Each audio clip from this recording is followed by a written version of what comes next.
You ready over there? All right, let's call the meeting to order then. Everyone had a chance to take a look at the agenda. Any adjustments to the agenda?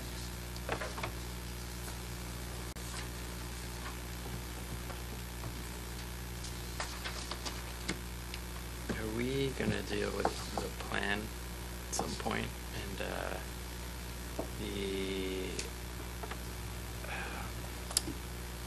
Esri Hub grant from Stone? Mm-hmm.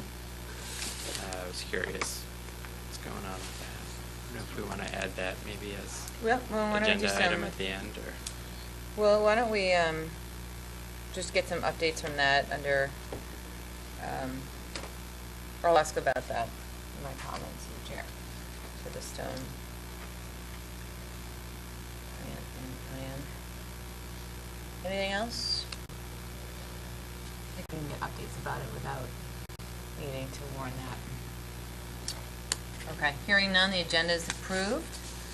So comments for the chair. We haven't met in a little while because we had poor weather and I was away at the last meeting, so I want to officially welcome Aaron, our newest commissioner.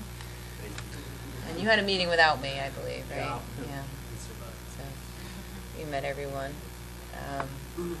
And I just want to take a moment to recognize Kim Cheney for all of the work that he's done. He was a commissioner for a long time, and he was critical, played a critical role in helping us get the zoning amendments, the package moved on to City Council and ultimately approved. So I just want to take a moment to recognize Kim.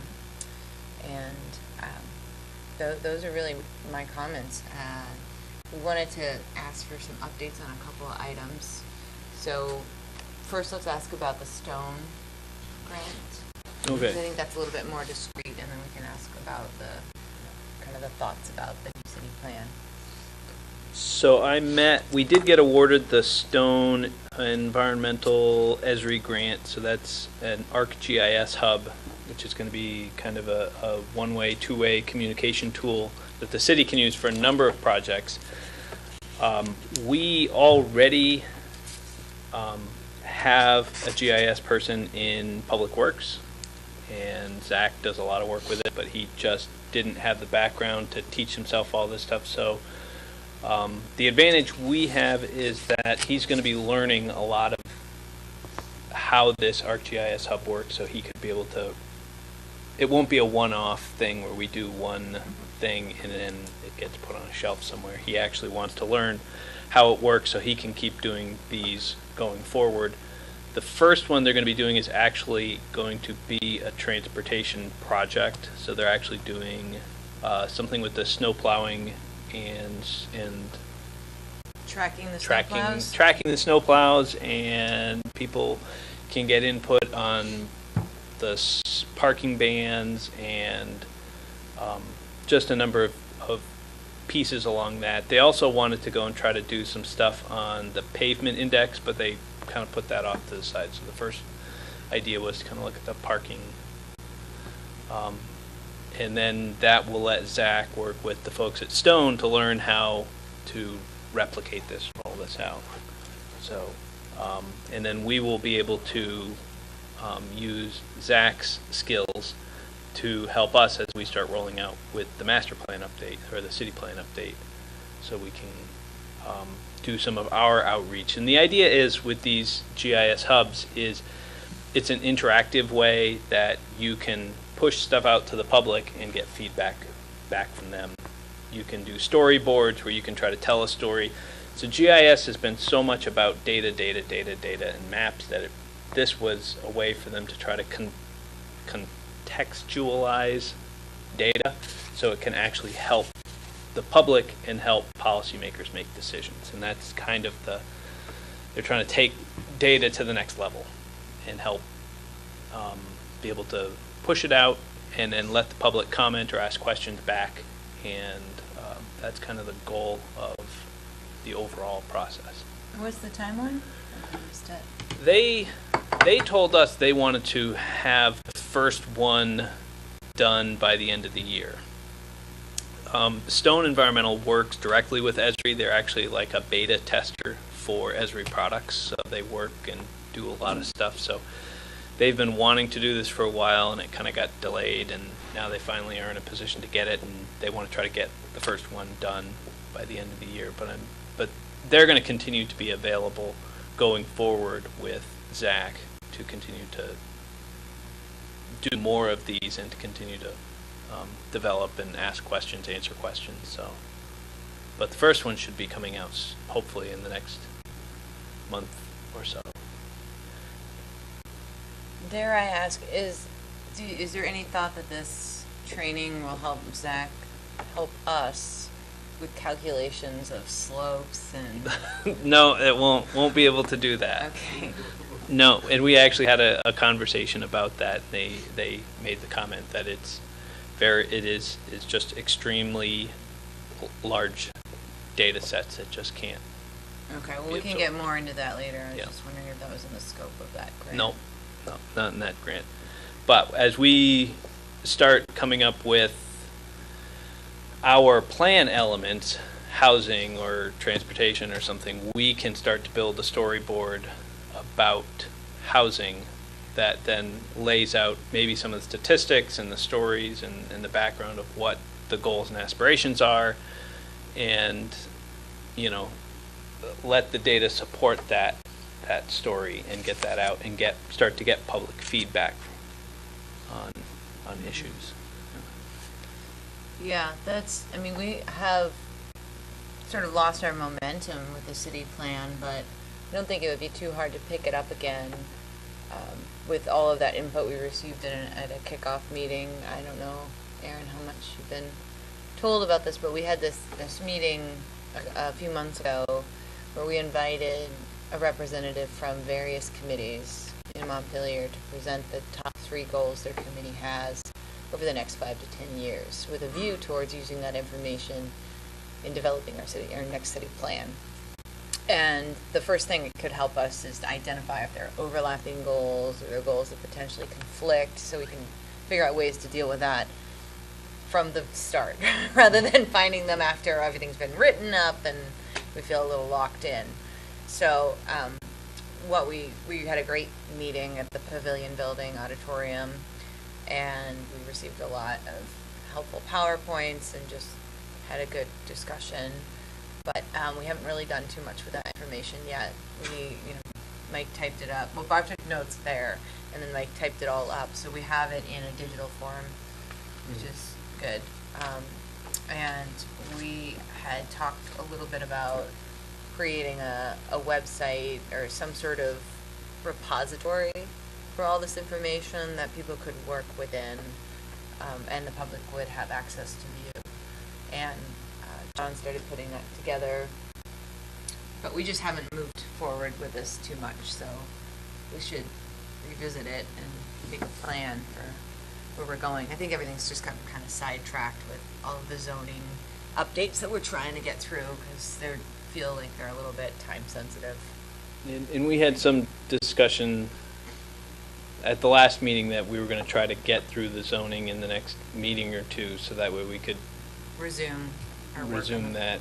But then we kind of missed another meeting. I mean, it's since June. We usually meet twice a month, and June was the last month that we met twice. So we met once in Yeah. July, once in August, once in September, once October, once November, and so It's that been a lot of really holidays starts and to then the weather, holidays, weather, vacations. Yeah. Just it's set us back a little bit. So. All right, well, how do people feel about that plan to get through the zoning changes and then resume the city plan? You feel okay about that? Yeah, I guess I'm curious about hub and whether or not what we've done with, if that will be the sort of vehicle or tool for where we put the plan as opposed to its own website. And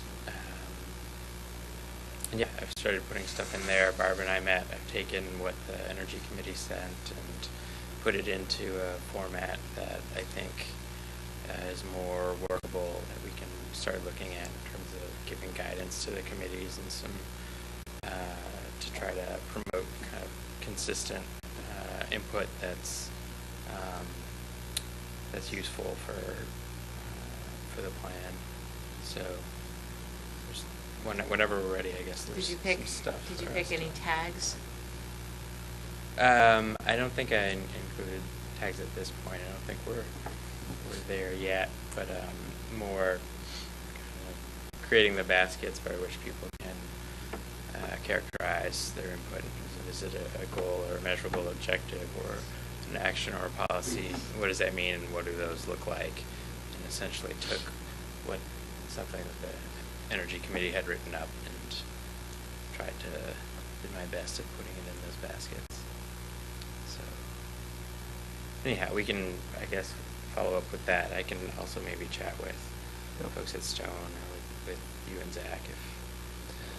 Yeah, because I'm still waiting a little bit. I'm way behind the learning curve. I met once with Stone and looked at a lot of the stuff that was online for the hubs to kind of get an idea of what it is, but I'm still waiting to kind of see this first one start to come together, to kind of see the process of how it's going to work. What information, what do they need from me, from us, to start that process for the city plan?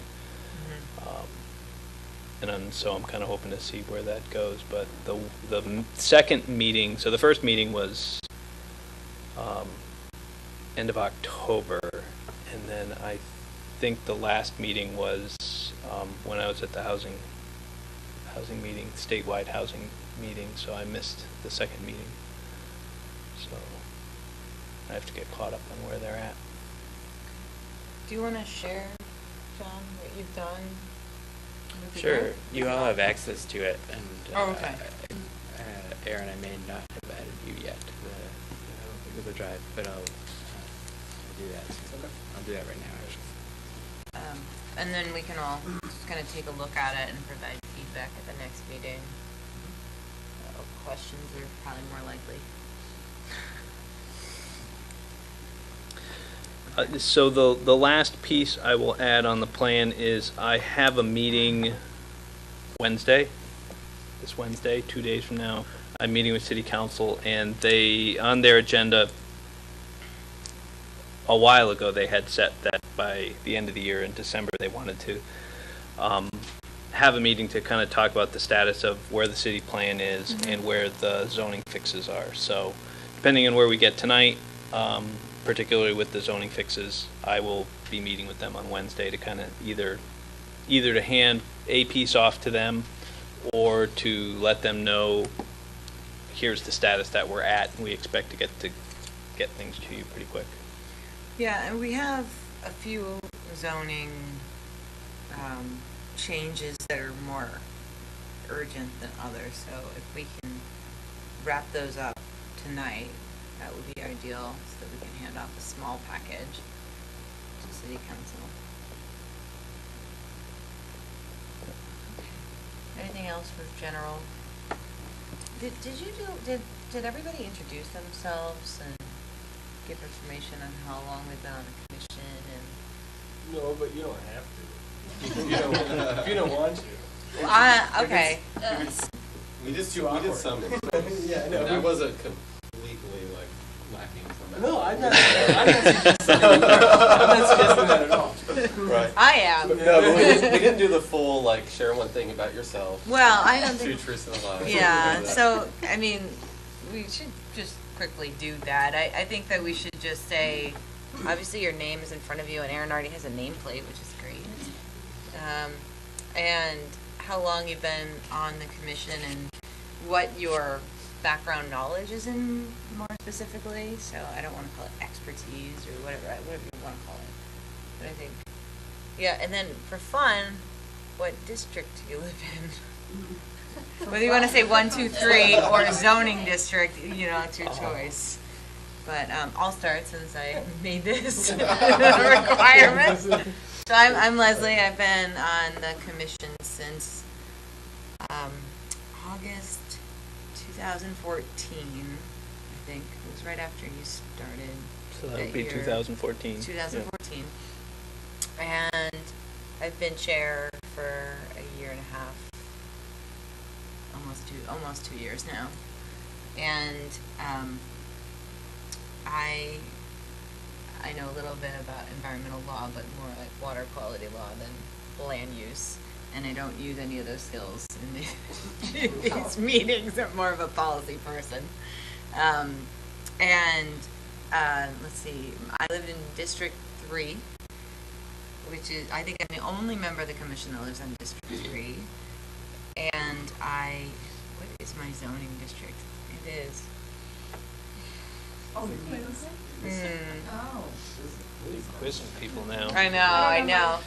I think it's. I would bet you're residential 3,000. No, or I think might 6. be Riverfront. No, it's the Prospect Street.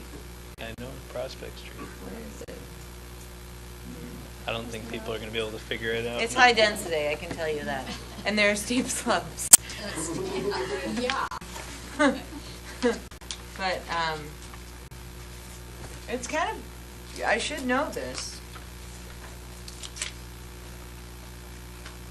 We have a map. Ah, I'm you have a checking map. for it if I have it.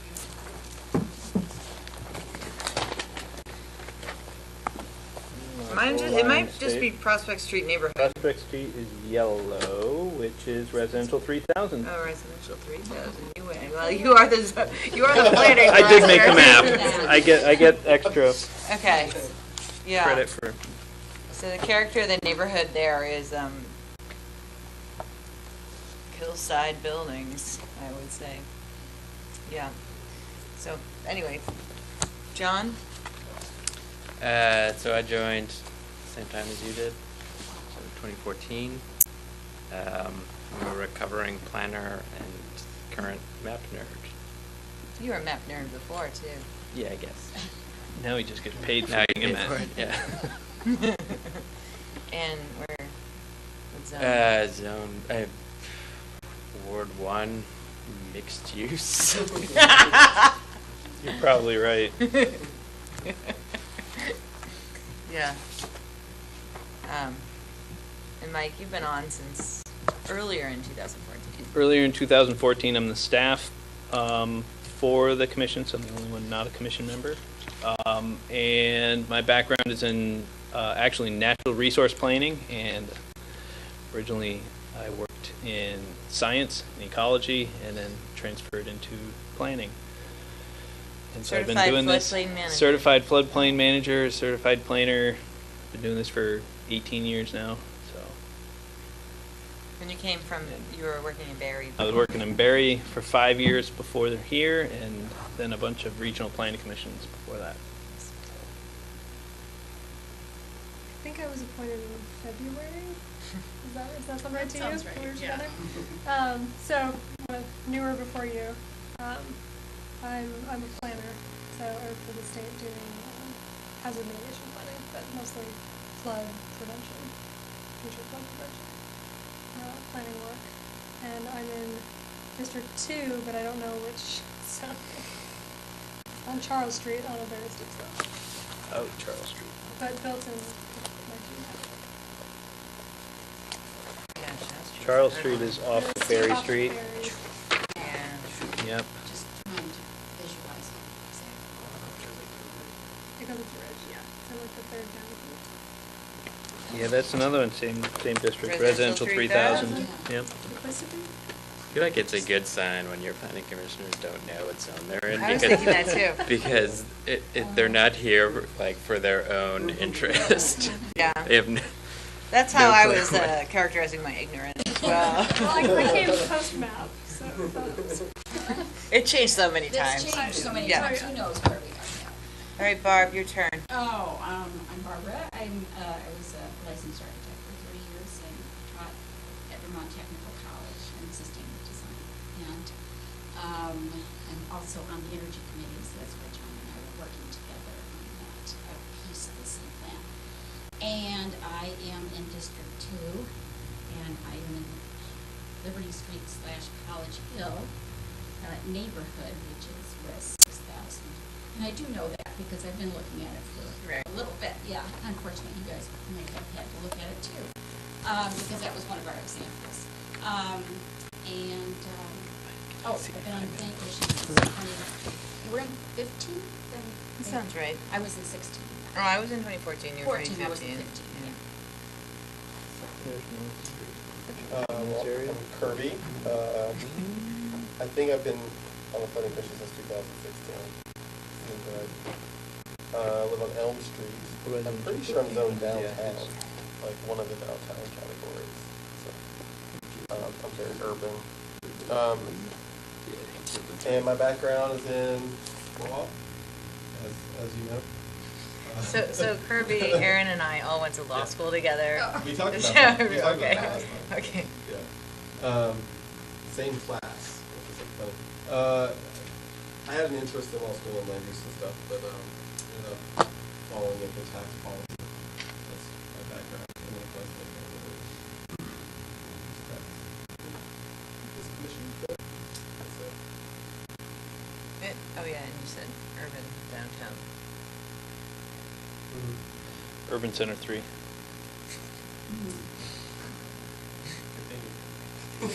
That's why he's here. Hi, so I'm Aaron, and like Kirby and Leslie, I'm an attorney in the state. So I brought here because a couple of jobs ago I worked with Department of Public Service, and part of what I did there was to scour a handful of town plans, found some pretty interesting. So this kind of work. I'm District 1. He's up on in the Terrace Street neighborhood. Albert He's Park up- Drive. We'll look it up right now. Yeah, I'm not gonna move, you know, I'm there, so I don't know. We're representing Yeah. a lot of areas. Yeah, Res 9. Nine. Yeah. What did you say you do? You scour what lands? Town plans. Oh, town plans. Yeah. In various lands, just took out fields. Yeah, no, I did some deep dive. Where do you work in the state now?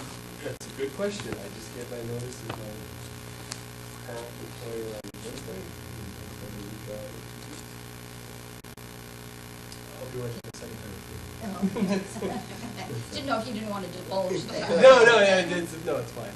I was thinking about that. I was like, who knows if I would. Yeah, right. But We've been anyway. holding things so close to the chest for so long, it's hard to Yeah, no. go public. Yeah, it's just public. So And congrats. I currently,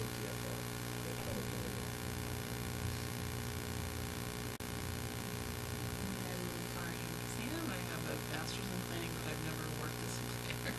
So I actually feel very beginner planner, and I've worked at Vermont Housing and Conservation Board reviewing funding applications for affordable housing. I live in District 2, and I have no idea what my zoning district is, but Kim Cheney is my neighbor, so whatever his district Up on is. Town Up on Street. Sunset Avenue. Residential 9,000, I'm guessing. Yeah, that looks good. It's right near the border. is Red Line good? They're There all are no- good. They're all good. Yeah, Res 9. It's to do with the minimum lot size. How urban you are. Yeah, just want to make sure. Yeah, well, residential 3,000 types won't hold it against you. Yeah. You're definitely not a beginner planner, by the way. I mean, it's there's a lot of word jargon that you learn when you're here, but you already know all of that. Yeah, you know a lot about affordable housing, which is really nice. Okay, well, thanks everyone. I appreciate that. I think it's good to kind of remind each other of our backgrounds too. So the next item on the agenda, item 4, is general business, comments from the public about something not on the agenda.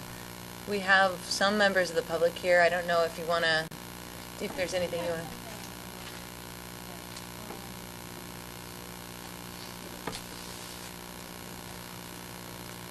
So if you'll just introduce yourself. So I'm Laura Rose Abbott.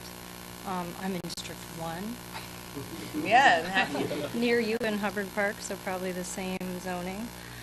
I was at the October 22nd meeting, and John Snell was in to discuss the ISA A300 standards. And a number of you with your law background were kind of concerned about requiring something that we don't have on file, that we don't know what it contains. I myself was concerned about that, so I called them, and I talked to a rep, and they sent me a catalog. But they said that for cities, because that's like saying that we accept all engineering manuals as what we require in our zoning, like you really can't just say like we require it all, because they could be pruning to a standard, but doing the wrong pruning. It doesn't lead the public in a meaningful way, and it doesn't protect the city in that you're requiring something that you don't know what it is or have. So what they were suggesting is really the best management practices. There's a combo of 2 volumes that for members are under $30, but maybe even without it would be less than $100. But they're saying that like, I'm encouraging you to maybe talk to a rep, because I think it would be maybe erroneous to put the ISA as the standard that you're asking. So I do have this catalog, and if you are interested in it, I could provide it to you. And I think at least the phone number for contacting sure. the rep I mean, would I be just really helpful.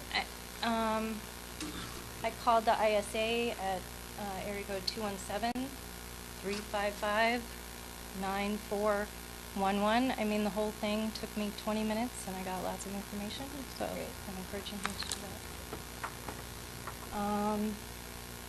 You know, and then they'll set you up with a contact person or whatever, or maybe the tree board would like to join. It's not very expensive to be a member, and then you get your manuals at a greatly reduced rate. My other concern arose during the October 22nd meeting, just about the landscaping and screening proposed changes. You know, it's just been mentioned a lot that it's really coming up in current projects. There's a few very large projects that are of interest to the public, and I've heard various things about the changes in these standards, how they would affect, for example, a parking garage that was maybe proposed prior to the change and when they were adopted. And, you know, Mike said that the changes would affect the garage, but not the hotel, since that plan had been accepted. But then when I spoke to the council, the city manager said, no, we never looked back, so the garage would be the old regs. And just changing them at this time is of concern to the public, just because the screening on a structure as large as the garage to go from being a perimeter requirement to being less than that, also with the street trees and the parking lot trees no longer being distinct trees. Double counting of trees is a great concern for me and many members of the public. I wanted to bring that to you. Can you elaborate on that? What do you mean by the double counting? Sure. Maybe Mike spoke on that at the October 22nd meeting, that, for example, if you have street frontage and you have to have so many trees out there, but behind it is a parking lot, the parking lot had its own distinct regulations for how many trees had to be in there in the asphalt or whatever. But now he's proposing that it be changed, or you are, or I'm not sure about how the We're considering administrative changing it. and the executive interact in this commission, but that the trees would no longer need to be both. You could just sit them on the street and count them as parking lot trees, even though they're not in the parking lot. And also it was concerning that in a time of climate change, that the parking lot trees who could help cool the cars and keep things cooler, you know, are not required to be where they're going to cast shade. And various other things. But I know that these are still in your draft stage, and it will be going to the council. and wouldn't be adopted without public comment. Yeah, but we always appreciate having the public comment early on the process. It just makes it easier for us to incorporate changes. And I'm concerned about which projects are driving these changes, and I would like more information about that. Well, we are coming to that on our agenda. We're going to talk Okay. about them in Well, more I'll length. sit down and keep taking notes. Yeah, and I'll invite you to come back up and give more comments Great. on them. I Just appreciate raise your that. hand if you hear something and you Thank would you. like some more information. Thank you. Thanks. Okay, so the next item on the agenda, item 5, is to review the draft landscaping and screening standards. Mike, would you mind just giving us a quick summary of the October 22nd meeting? Well, maybe not of the whole meeting, but of where we are now in the discussion about landscape, because we talked about it at a meeting before that too, and how the way that the regs are written right now is fairly draconian as far as there's no point system or anything like that that would give some flexibility. And so that was the concern that we're trying to address. Yes, so there were a number of big picture concerns, and so one clarification from Ms. Abbott is these do not work going backwards. So while we use we may use the garage or these other projects as demonstrations or examples. The garage is under the rules that are in effect, either under the rules that are in effect today or under the rules that were in effect before January 3rd, depending on the timing. I believe all of the parking garage is under the new rules, but any specific questions on the garage need to go through Meredith, who's the zoning administrator. But any changes we make here will not affect any ongoing applications. They only go into effect once they've been adopted, and any applications received after that date going forward will have to meet whatever changes we make. But a lot of these current projects have informed where our zoning have issues. So some of the issues, like the counting the tree, one question we had was simply whether or not you can count a tree to meet 2 requirements. And we just had a discussion at the last meeting that said, well, if a tree meets the definition of a street tree and also meets the definition of a parking lot tree, that's okay. You can count that tree both ways, but it has to meet the definition. It has to meet the definition of both requirements. And we had a number of things under the current zoning that just were either left unsaid, unspoken, were confusing, or we just had no way of making them workable. So what we tried to do, which was with Meredith and myself, was to start to go through and try to come up with some changes to the rules. We restructured them to try to touch on as many of the important questions that needed to be answered. The purpose remained the same. There were 2 versions. One's a red strikeout and one was a clean copy. I didn't make a lot of the clean copies because we had some. I do have a couple more if somebody wants. And this hasn't changed since the last meeting. If somebody was short one. Clean copy or the red? This is the clean copy. I put the red strikeouts over there. I like having the strikeout. Some people like strikeouts, and I saved a couple extra. Can I just ask a quick question about Yep. the red lines? At least on the copy that I have, there's green line changes in addition to the red lines. I said red lines, but green meant it was moved. Red means it was added, and on the right-hand side it was what things were deleted. Did you say that the strike-through version here reflects the changes we discussed last time? Yeah, this should be the same as that. Just one is a It's up to date, though. yes. So the previous one that was sent out would not be up to date, that had track changes on it. I guess the question is, so the track changes version that was discussed at October 22nd, sounds like there were some other changes requested in that meeting, were those incorporated into this latest draft?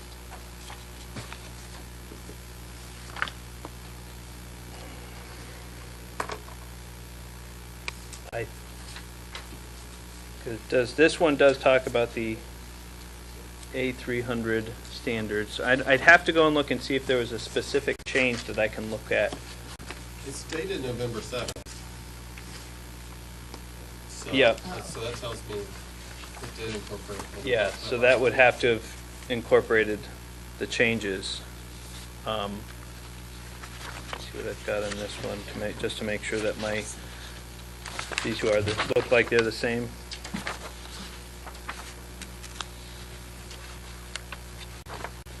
So it's just be tricky. We'll consider the November 7th version the most up to date, but I want to say these two are the same. All right, well, as we walk through these, if anyone notices changes that A need to be slight made, difference, then we'll know that the please speak clean up. copy is the outdated one. But the idea was to go through and have purpose, applicability, some application rules, and administrative rules. I put all the planting specifications into one area.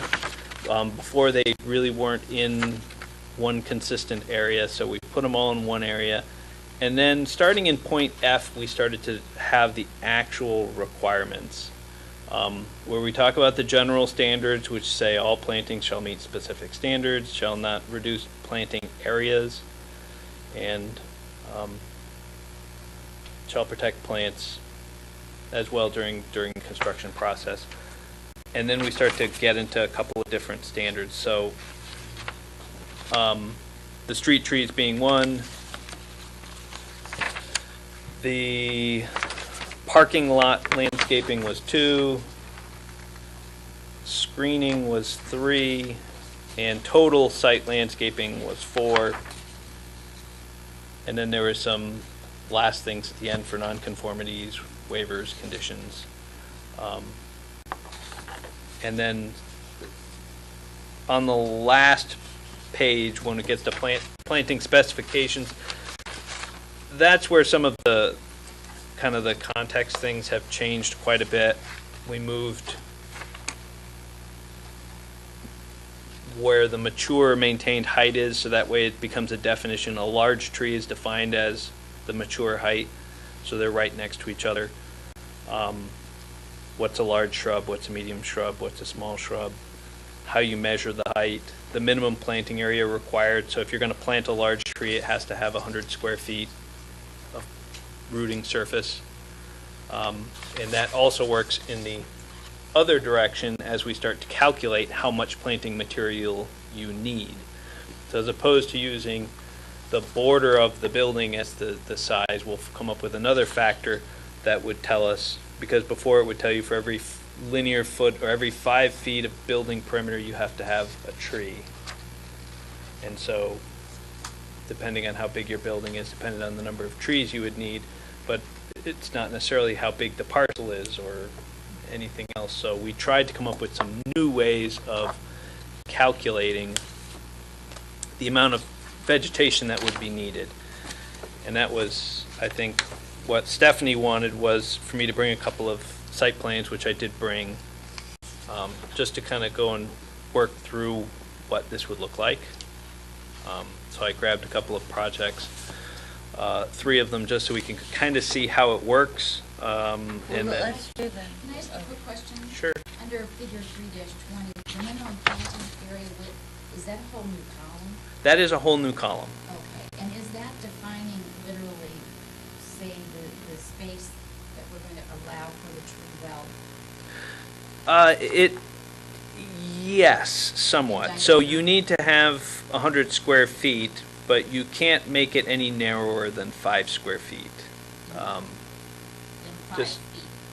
Than 5 feet, Yeah. yes. And the reason for that is we didn't want somebody to be able to go and play a game by planting a large tree in a 2 foot by 20 foot Right.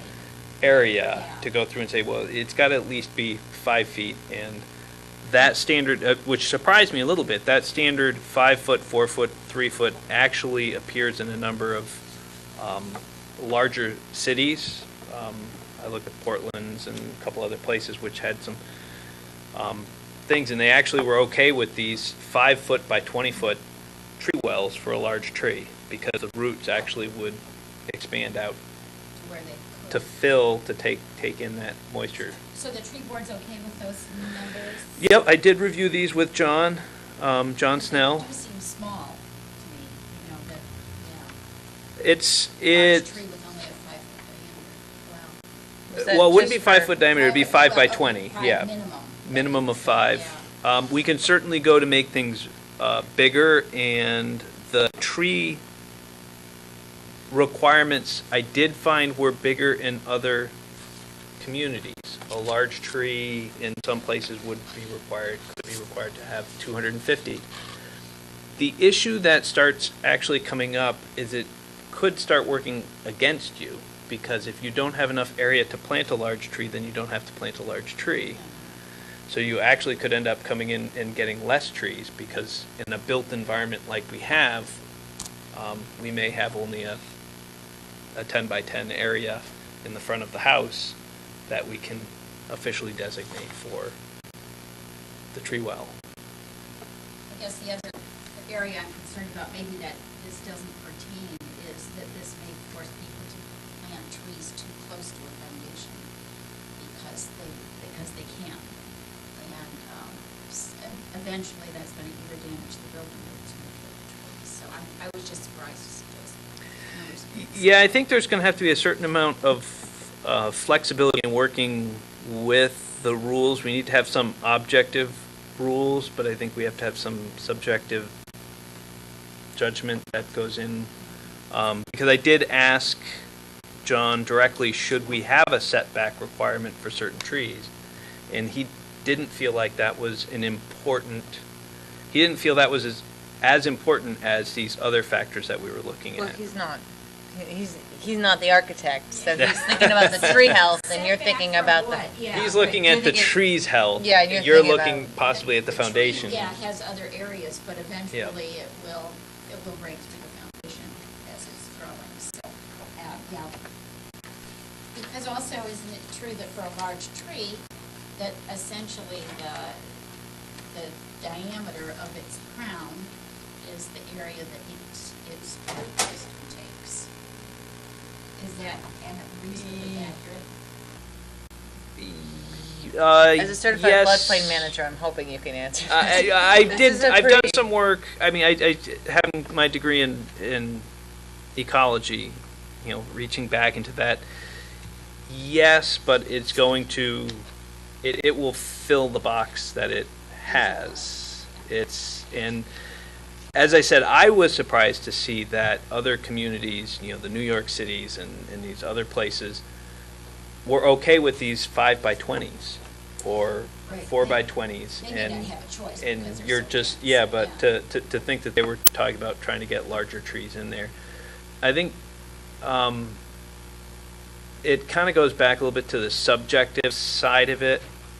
You have to look, as John was pointing out to me, so much of it depends on what's there, what's the context of that tree is being planted in. Is it a single-story cottage, or is it a 3-story brick face on the south side? Your tree is going to interfere differently and is going to react differently. A single-family bungalow, the tree's just going to grow up and expand over. Its roots will look for its where it can have its material to bed. I think one of the big things to keep in mind about this is we currently have had, certainly before January, no requirements at all for this. You just would be required to have a tree. Or not even have a requirement to have a tree, you just had to meet certain landscaping and screening standards. So we've moved to a point where we've started to require a certain number of trees, and now to go through and say, if you're going to have a tree, you're going to have a certain planting area, and we're going to require that it meet a certain standard. Now, whether we've got the right numbers in those boxes, I think I'll rely on The tree board. the tree board and other experts in the field who go through and say, if they think these need to be better or different, by all means, I will recommend changing them. But these were what I pulled together from Yeah. some of the research I did, and I think it's an improvement. I think we should require a minimum planting area, whether that's 100 square feet or 250 square feet. Whether 5 feet wide. In fact, there were no requirements for widths. I added that in because I felt we need to at least have some widths. Yeah. There has to at least be something, and whether it should be 5 feet or whether it should be, if it's 10 feet, then it's requiring a 10 by 10 square. I have a request for a change back in part 3203.e, which is page 3-58. This is the planning specifications section or provision. This planning shall meet the following standards. 3 is the one that we're receiving comments on from Laura Rose. And I'll come back to that. I want to ask your thoughts on this. But 4 and 5 seem to be saying the same thing. So 4 says use of invasive plant materials is prohibited. And 5 says use of native plant materials is strongly encouraged. So I would just request that we just strike out number 5. So it can be foreign and not invasive. Okay. Okay. That's what there is. Okay. Never mind. And on number 3, I think there's an issue with, it says planting should be in accordance with the standards and policies of the Montpelier Tree Board, but they don't have any standards and policies. I thought we changed that language. I think That's this was our not compromise incorrect to language, me. I think. This was the compromise? It's really weak, and it's just to update you, it's saying that it will meet the requirements of the tree board, which roughly follow ANSI, which does not give guidance to the public very well at all. If this was coupled by like something maybe on the city website that actually had the tree board's adopted standards, that would be one thing. But without that, then yeah, I'm not comfortable with this provision either. But a lot of us weren't last time. I thought we'd soften it a little more than that, though, even, and included, there's a note in here that prompted me, my memory, but we were gonna add a reference that they could consult with the tree board if they were interested, and I don't know where that ended up, but I thought that was part of this particular update that we made to. Or was it Must something like they had to Great. meet a standard and then they could consult with them to determine whether or not they met that, or, I can't remember, but But we I don't changed think it, yeah, I they have unfortunately standards or didn't. policies adopted, so we can't require them to follow something that's not a thing. That's why I think we could keep 3 and we could say if formally adopted or something like that, add a qualifier that 3 is meaningless or without teeth unless the tree board actually adopts real standards itself and doesn't just rely on the fancy ones. Yeah, that's true. We could just strike everything from which to the end and put if adopted in there, plantings. And then you actually could change the should to be a shall, because it obviously would be then. Plantings shall be in accordance with the standards and policies of the Montpelier Tree Board if adopted. Or you could say planting shall be in accordance with all adopted standards and policies adopted by the. Yeah. Well, if we don't know what that is that a little? Seems kind of odd to, Well, if nothing's adopted, then it's either here or there, but once the tree board does adopt it, it becomes out of this document. but do we, They do. do they have plans on adopting anything? Like, if they're not going to, seems like a bit misleading to allude to something that no one has an intention on creating. Sure, but I think it serves, right, we don't. We know that wouldn't anyway, be able these to- languages, but it serves as a placeholder, and I think it's helpful in the event. Well, it sounds like Laura Rose might have something to add to that, so let's hear what When she I has. talked to the ISA rep, that he had just spoken in his experience that he's worked with a lot of municipal, people who are doing their planning, zoning, work, and that the best practices does, it's for lay people. The manuals that he was recommending, I think, would be a low cost investment, but it would actually give people the ability to come and see a resource that could actually make more successful plantings. John Snell talked a lot that people put in their trees to meet the requirements and then they just die, and then there's no trees. Like, you don't go back in 5 years and see if that tree's alive and say, hey, you know, we let you put on your porch, but you didn't keep the tree alive. So we want the trees to live.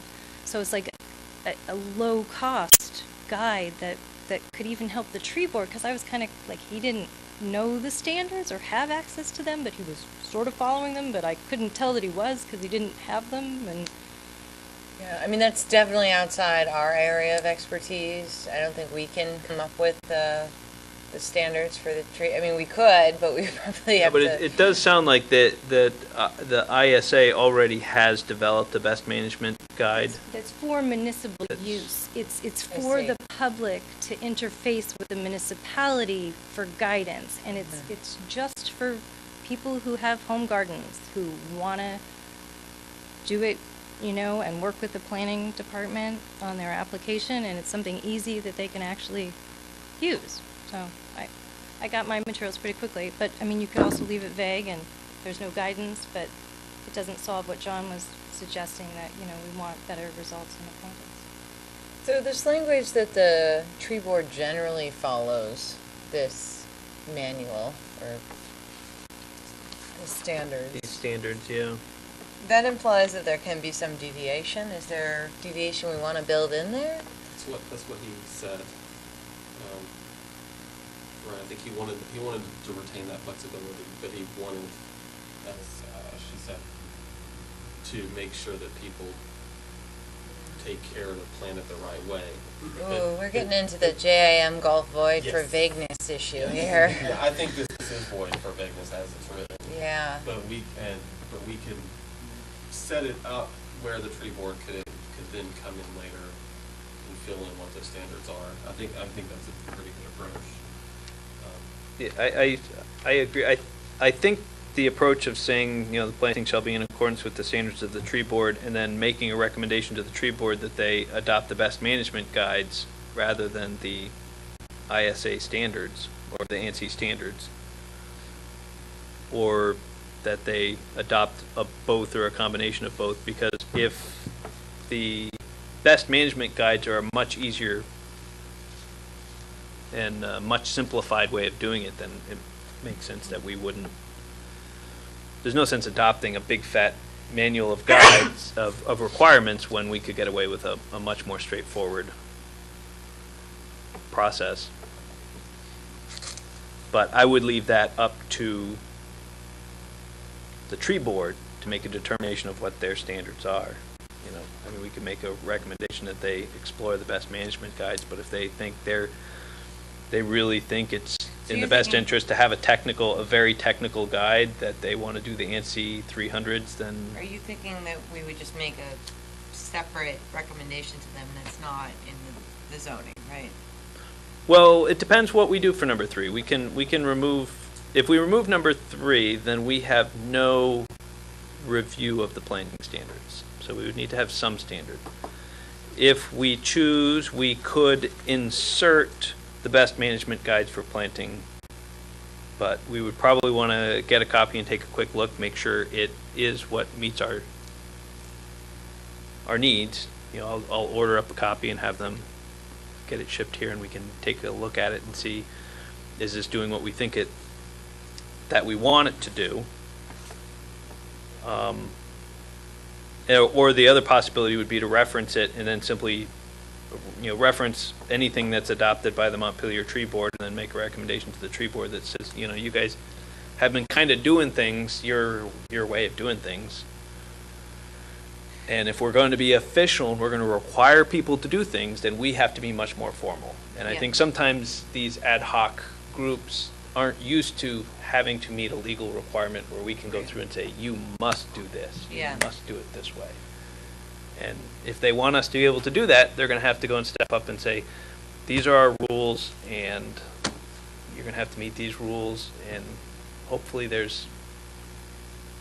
best management guide kind of fits that purpose, because we're not New York City Parks Department, we're So Montpelier Tree Board. I think even if we have a provision here that says plantings need to be in accordance with the standards and policies of the Montpelier Tree Board if the standards are adopted, or however we want to word it. It's still a little bit unclear because we're not referencing a specific set of, I mean, we're just sort of referencing a document that may or may not have that title.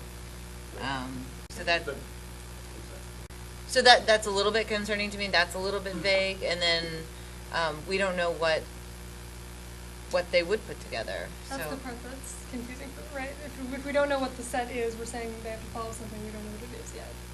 So I feel a little weird So about that. I think that's fine. So if ultimately, it sounds like the thread that you're talking about is wanting to provide the tree board, give the tree board deference in terms of crafting the standards by which this would adhere to. That's fine. I think the language that would serve as a placeholder that Leslie's talking about does just that. So I think there's a benefit to applicants. First off, I think it gives the tree board deference to craft standards so long as they're formally adopted by a rule, under the rules. Then I think if we're okay with giving them deference and trust them with that, then that's good. More importantly, it puts applicants on notice that this is the standard by which we're going to use. Like, you should consult with the tree board to determine what their standards are. But if there's nothing in place at the time, the tree board just says, we don't have any standards right now. So fine, then move on. But once there's standards that are operative, then this document has already anticipated that, and we don't have to revisit that issue later on. There's a standard in place, and the applicant's already on notice of that right now. It's just a timing issue, really, after that. That's kind of. Yeah. well, But we could. isn't- Go ahead. I was just going to say, like, wouldn't the public process for adopting a policy or standard be the same as what we would have to go through? And isn't it our job to adopt those regulations? So deferring to the tree board, which I'm not even sure if they have the authority to adopt a standard or policy that would be used in sort of quasi-judicial hearings. And if they can just adopt them without a public process, well, that has this other issues, because then they could just change it at will, or on some random Tuesday night, and then change it back for another property owner. So I'm just wondering, I like the intent of it, but are we just wouldn't it be simpler to say, hey, come up with some standards, give them to us, we'll put them in the zoning? Yep.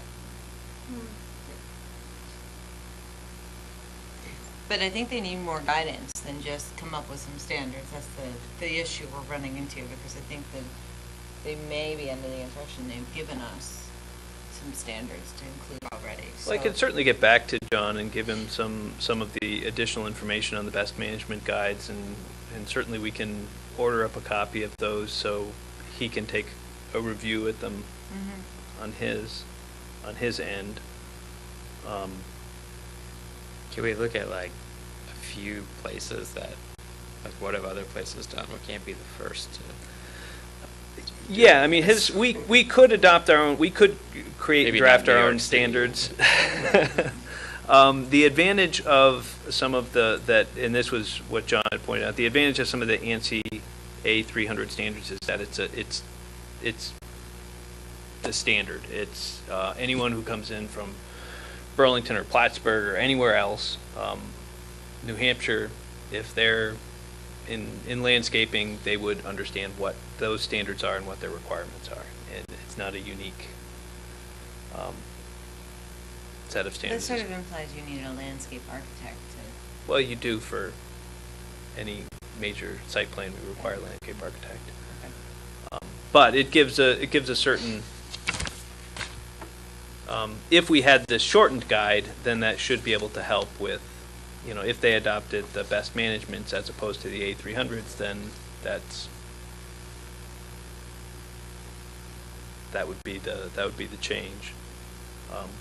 It'd be just a stricter set of standards, and we would have to buy a copy, have it down in our office, and we would have to learn how to enforce the A300s. And I think it sounds like it's a much more complicated set of rules and requirements. But John's concern was, right now we're just planting trees, and because we're not doing it right, they're not thriving. And if we're going to start to require trees, we should make sure that they're in a condition that they can thrive.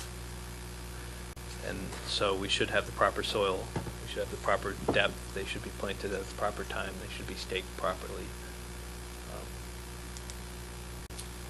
I agree. I think that the best approach for us to take would be to have the tree board give us a set of standards without referring to an outside document, even if it means that cutting and pasting from the outside document, for them to give us their standards and then for us to. I think it would be okay to reference an outside source if they adopt it. We could go through and say, let's say, for example, it is the best management guide for planting.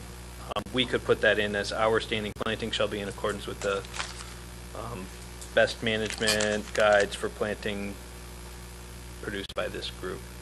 I don't think there's, because we reference a lot of those in other regulations. The flood hazard rules reference, you know, if you're going to be elevating, you need to meet, or if you're going to be flood proofing, you have to meet the flood proof standards of Technical Bulletin 1.01. And that's just, you know, we don't have to go through and reprint the technical bulletins back into our zoning bylaws. I guess part of my thought process was that if you wanted to generally follow those standards and only adopt part of them, then I think that would be the way to do it, is we could create our own. I think the requiring, I mean, if we require a licensed landscape architect or certified horticulturalist, that's something to keep in mind for, and this is site plan review. So if we're dealing with a certified professional in this industry, and just like we do for engineers and require them to meet a certain standard that I'm sure, you know, your office doesn't understand whether the structural integrity of, you know, whatever is being proposed in a spec, they rely on that seal, right? Yeah, in certain cases we'll spot check those with the engineering department if it's there.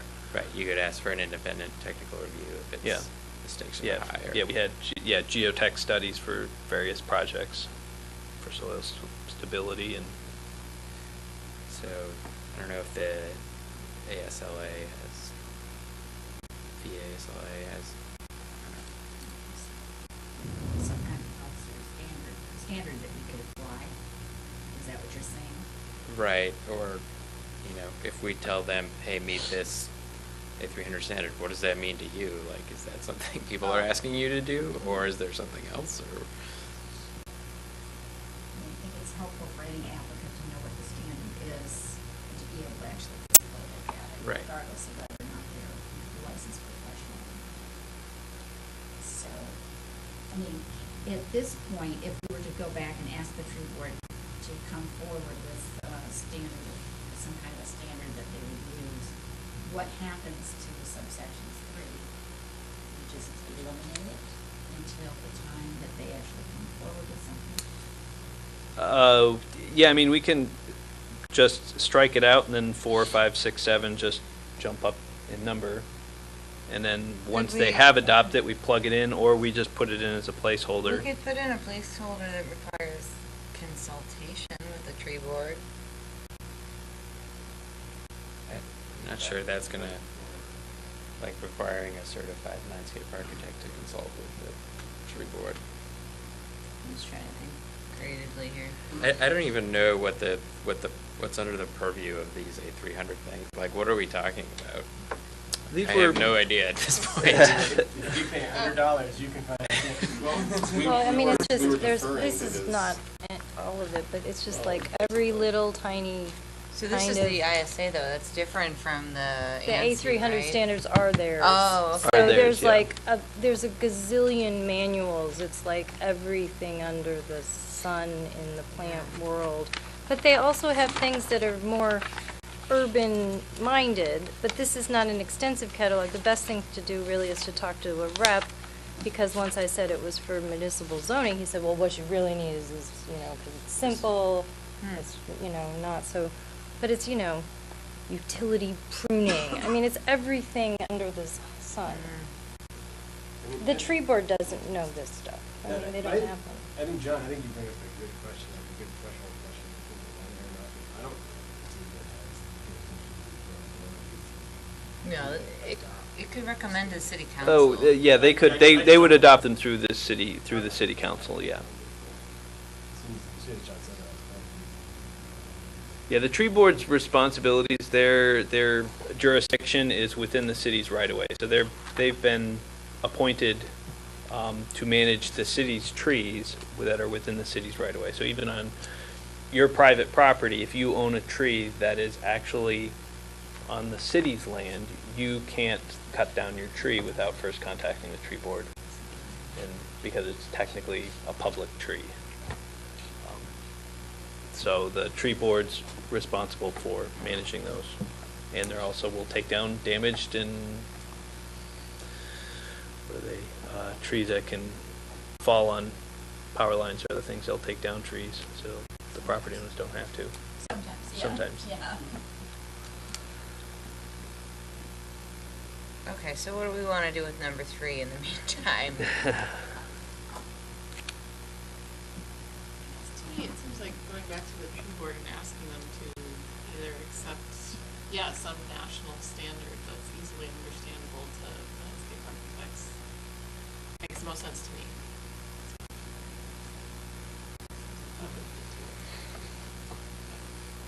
Okay. So we leave with the wording in number 3, with the standards and policies of the tree board when adopted. I mean, I think we could just say planting should be in accordance with the standards and policies of whatever standards it is. And it doesn't have, we don't have to mention the tree board in here at all, actually. We could just reference the.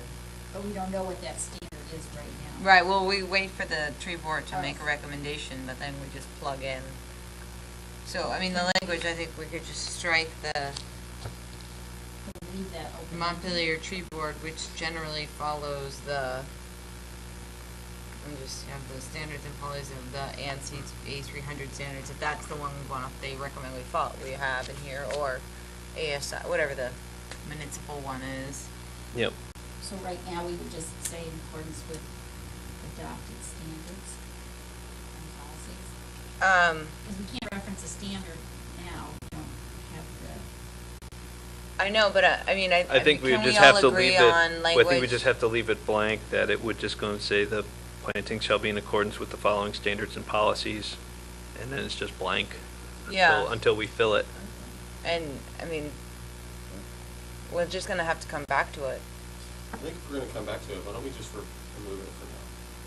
Yeah. And then come back with something that's all one piece. Okay. Because keeping in mind that we don't currently have planting standards in our zoning, so it's not like we are taking a step backwards. We tried to take a step forwards, and we're now going to kind of revisit that and go back to where we are, which is that we didn't have any planting standards, and it was a recommendation from the tree board that we should have these standards. But until we get it right, we really can't make it a law until it's ready. All right, does everyone agree about that? Okay. Motion to, well, just by consent, we are going to remove 3203.E3.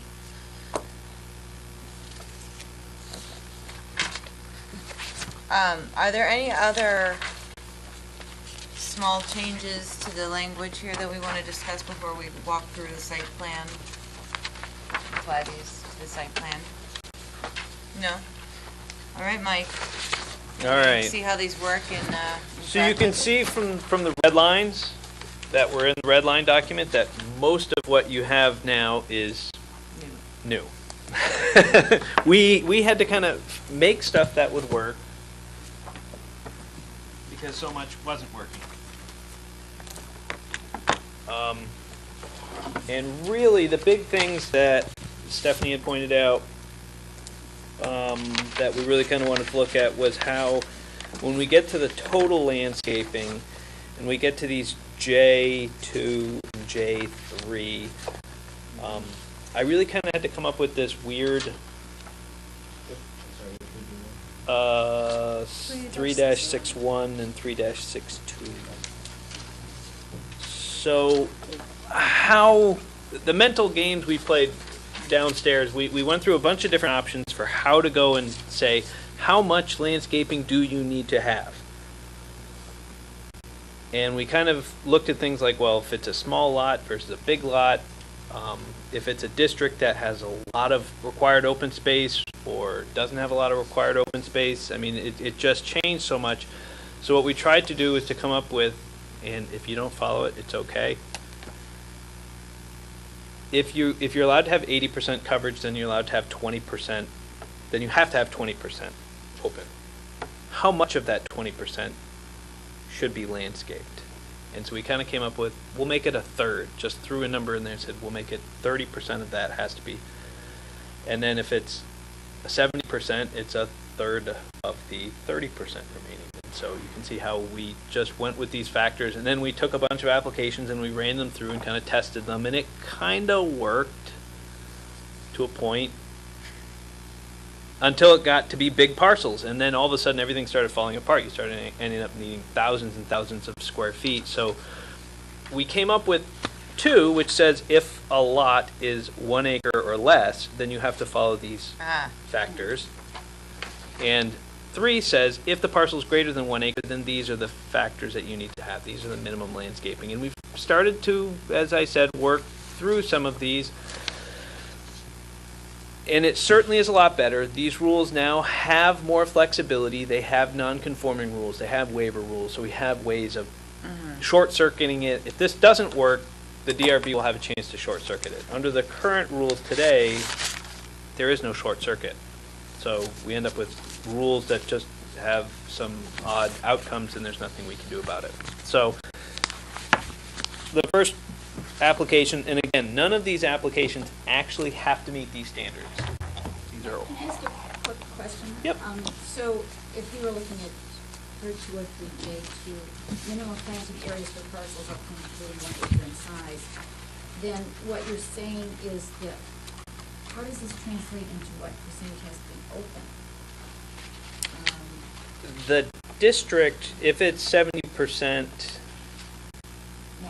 maximum coverage, then by the inverse, 30% of it has to.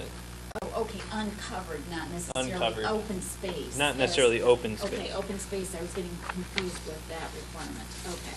So we're not setting up specific requirements. Yeah, and then it turns out that a bunch of things actually ended up canceling each other out when you did the math, so it made the formula rather unique. You just take your amount of impervious cover and you multiply it times this factor, and it'll tell you how much landscaping you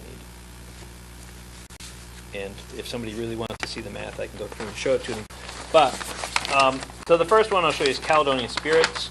See where our microphones are. We try not to cover our microphones because it makes things pretty awful at home. So this is Caledonia Spirits. We have Berry Street. We have the railroad tracks. We have the access going in. You see the new skeleton of a structure getting built right now. So this was their proposal, and they came in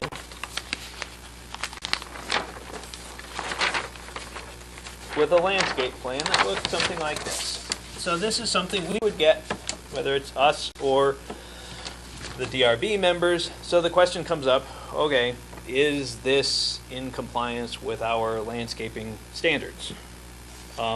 So this is 116 Gin Lane. It's in the Riverfront District. It has an 80% coverage requirement.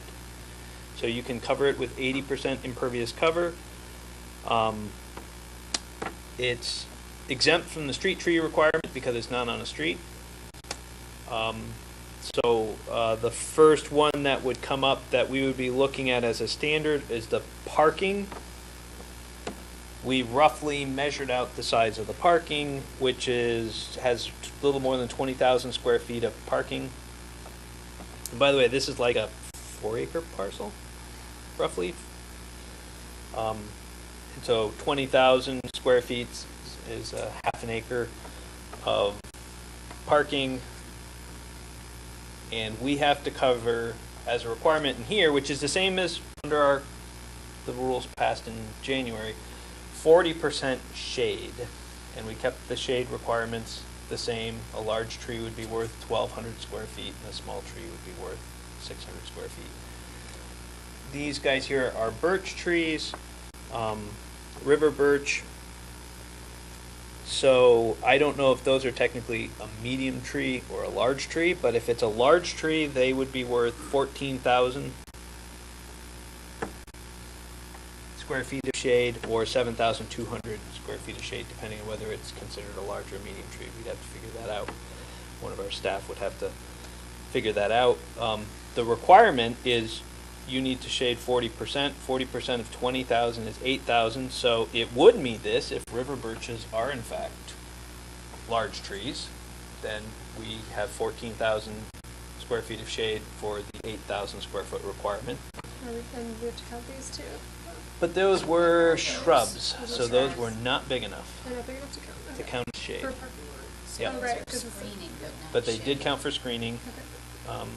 So, depending on whether these were large or medium, so if these turned out to be medium trees, they don't have enough to meet our requirement, and they would have to plant some more trees, which, if it were staff, we would probably have suggested, you know, somewhere in this area that they could go and add some more trees that would add some, not only benefit to the shade, but would also provide some benefit to water quality to the river. So, that just gives an idea that, well, the numbers weren't impossible to meet. Are they too easy, too generous? These rules were the same rules that Brandy had proposed and were adopted in January. So I didn't change these in this new draft. Doesn't, if this is 4 acres, don't they, the way I'm reading this is, it would just have to put in 2,100 square feet of landscaping. That's you're up at the total landscaping. I was working my way through. So the first one I did was the parking lot landscaping. Now, what's the size of this? They didn't say they had the planting size, but they didn't have what would be the full height. Oh, I would probably okay. have asked Developed. them to include the mature height of the Yeah. tree That would help. in their report that they submitted to us. We would probably not do the work ourselves. We'd probably ask them and then confirm. I mean, well, that also, information. wouldn't it be helpful to you too to see that illustrated on, potentially on the plan? If we assume that what they're actually indicating is the planted diameter of the crown, Mhm. wouldn't it help you too to have an idea of how big that crown might grow in terms of shading? It's as our rules are written, all we care about is that it is a large tree that has the trunk of the tree within 10 feet. Because under the current rules that Brandy had proposed, we didn't have a distance. So as we were enforcing her rules that we had adopted, we had a question of, you know, we'd have a tree over here. Does that Yeah. count as a, Shade tree. does it count as a Right. shade tree? Because, you know, So I think we've got to that- follow the logical rules. I think the detail you're getting at is what would be under the standards that the tree board doesn't have yet. Oh, well, that would be great. That's what it Yeah. sounds like. I mean, Yeah. because having the space for the roots system is probably something that keeps the tree alive. Oh, and- were you asking about the No, roots, but or I were you was- asking well, about the that's the- I was crown? asking about the crown so that we Because a can determine how maple much tree shading would these have are a actually happening. Bigger than an elm. An elm tends to grow up in little tufts at the The top. square footage requirements are in here. Yeah. The square footage Got requirements it. are here. This hasn't been measured out yet, but under the new rules, under the rules adopted in January, we wouldn't be looking at whether each of these trees has 100 square feet or 49 square feet. If these are medium trees, which I actually think they are medium Yeah. trees, Yeah. each one of these trees would have to demonstrate that it has 49 square feet of rooting area. So Yeah. we would want to go Spacing. through, you're going to have to space these things out, and they're going to have to demonstrate to us, show us the breakdown of that. And that may mean this has to get bigger to accommodate more roots. But Right. as this was adopted, there were no requirements for that. Under the new rules, we would be requiring it. I think these are mediums. I think they would have to have that much rooting area. So you'd want each tree to be indicated with the rooting area If allocation dashed in or something? Yep, like that? dashed in or something to that effect. So, and they can share as long as there's enough, as long as these two are 98 square feet. Oh, to get, yeah. Because the two trees can share root space. But The physical planting of these trees is what we were just talking about. When I go to plant this tree, what should the soil mix be? How Yeah. deep does this tree have to be planted? How big of a root ball do we expect on it? Do we leave the burlap on, take the burlap off, whatever the rule, I don't know this stuff. That's for that branch. But my guess is that's how we would be evaluating this from our standpoint. Then when we get to point J, the requirement that we were just talking about for total landscaping. So we had the screening requirements. As I said, screening requirements, you have to screen parking lots. I would have said this is a screened parking Yeah. lot. What about screening of the delivery area? That would be a question. So we now have very specific things that we have to screen for. We must screen, we can use landscape buffers, we can use fences and walls, and we can use berms. We have 3 things we can screen with, and we must screen the parking lots, utilities, service areas, building mounted equipment. So we have 4 things we must screen for. That's in the existing document. These were reorganized and kind of put in there, but yes, they were mostly in there, just moved into different places to make it work a little better. So, in fact, under a new proposal that came in, they actually revised this plan in 2018, and they put a generator over here, and we've required them to put screening, and so there's actually now cedars over here, because this is 2017. So, any of these things here is what what Meredith would be looking at in order to either approve it if it's a minor site plan, or to put into a staff report for the DRB to consider. She would go through and make the evaluations of these different things to go through and say, screening has been presented, and it would be up to the DRB to determine if it's sufficient. And it would be up to the public to make a comment that's not sufficient to meet to protect the views. In fact, I think it probably would be okay. This is an elevated site compared to Berry Street, so probably that would be good. As we get to total site landscaping, we now are to that calculating area where we would need to find out how much, because this is more than 1 acre, and that means we would be talking about number 3, because this is riverfront, it's 80%. So that means they must provide a minimum landscaping of 2,178 square feet. So that table that we had, every tree needs 100. Well, now we're counting every tree is 100 square feet of planting area, and we need to reach that 2,000 square feet. They had the table over here. Very helpful. I could go through and calculate that. That's 192 square feet for Aronia, which I don't even know what that is, 588 for the birch, that's assuming it's a medium, 25 for the crab apples, 1 crab apple, the 162 for the cranberries, 294 for elderberries, 348 for winterberry, Winterberry. for a total of 1,609 square feet. So, using these new formulas, it comes out, I believe, what did I say? It's going to come out low.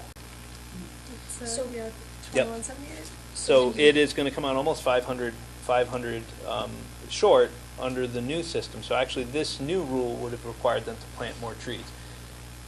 If you look at this site, it's 5 acres and there's very little planting out here. Right. So the fact that we would have required them to plant 5 more trees, 5 more potentially large trees, they could have very easily dropped It's not 5 too trees. large. We also pointed out that they were probably deficient on their parking for shading. So we probably would have recommended that they go 1, 2, 3, 4, 5, get some large trees, south side, and it probably would have very easily, it's not something that would have been a burden for them to have met that requirement for this. And those square footages that you were assuming were the minimum planting areas? The minimum planting areas. So 100 square feet for a large tree? 100 square feet for a Okay, large got tree. it. So when we say they're 500 square feet short, I quickly just can 5 large trees. 5 large trees. They're welcome to put whatever they would like. If they want to put 10 medium trees, the flexibility is in their control to decide how they want to landscape it, but we would be requiring them to have a little bit more in this plan. And you could make recommendations as to where to place them. And we could make recommendations as to where to place them. Although I think we could require them to do the parking, because I do think the shading is not sufficient. I mean, I question the shading of this site, but. Why do we get rid of the relationship to impervious surface? Seems a bit arbitrary to say, once a lot is greater than this, you need this much trees. The- or planting area. Once it gets over an acre, you mean? Right, and we're talking about lot It's- size and not it, acre. yeah, it has to do with and again, I came up with a way that I thought might work, so there are many ways we could attack this issue.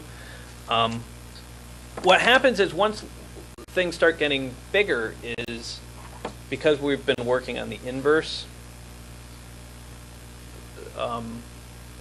so what percentage of the rest needs to be landscaped? Then if you end up with needing a percentage of a very large parcel, you can end up with a very large landscaping requirement.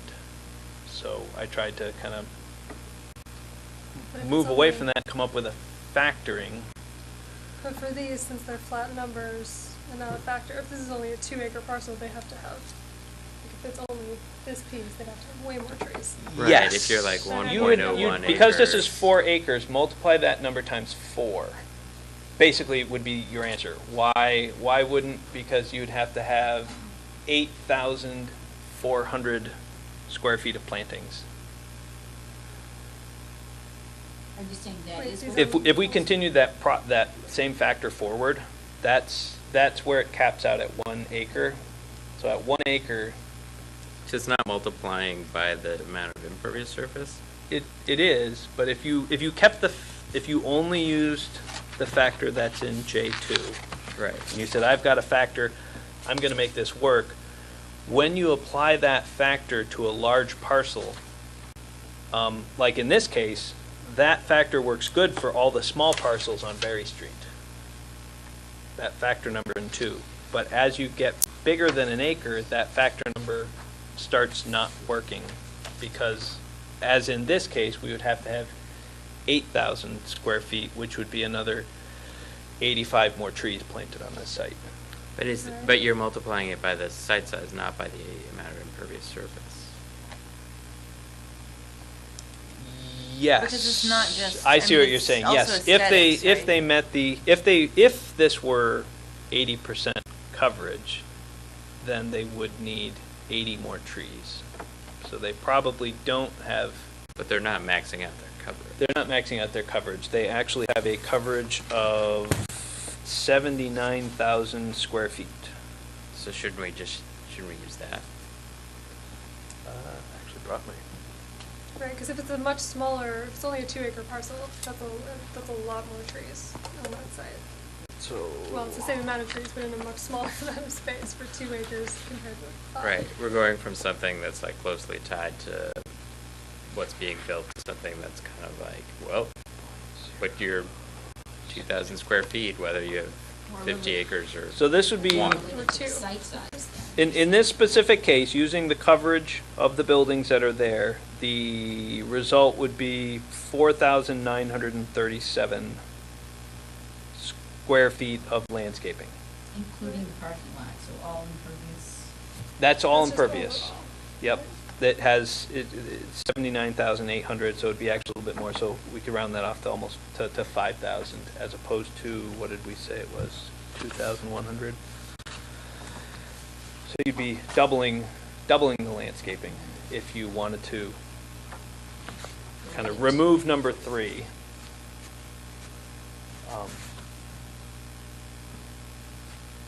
Or we can come up with another mechanism. But I did know when we tried these figures earlier, they worked for small lots, and then as we got to bigger lots, So what do you mean when you say they worked for small lots? How did you we measure would take success? projects. We would take a project, which we could get to if we get some time, for Elm Street, which is some of you guys might recognize, like 187 Elm Street's across from the cemetery. And they had a proposal, and the building covers a big chunk of the lot.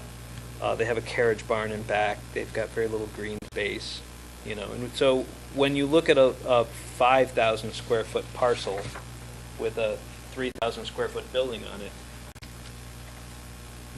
can you still meet the landscaping requirements? Well, you can, because these factors don't require an inordinate number of trees and shrubs. But you're saying for larger parcels. But once you get to require larger an parcels, number, we applied those factors. or not. I mean, we just gave the figure. We were assuming so the first question is, I converted from a system. The old system said, we're going to measure the perimeter of the building. And for every 5 feet of perimeter, you have to have a shrub. And for every 30 feet, you have to have a tree. And they can be anywhere on the site. So buildings that jog in and out a lot and have a lot of context have more perimeter than just a big square box. So if you want to avoid landscaping, make a big square box. Probably not what we would like to be encouraging. But it ends up with weird things because this building lot could be just this big. In which case, they have a building and they have no place to plant their 87 trees that they're required to build or plant. The standards that Brandy had proposed with this work well in suburban model proposals, which is why it would work for this. And her proposals would work for timber homes, which is the next example that I have, which is out on Elm Street as well. Same standards apply. You've got a 9-acre lot. All right, how many trees do you need, and how are we going to handle small building on a really big parcel?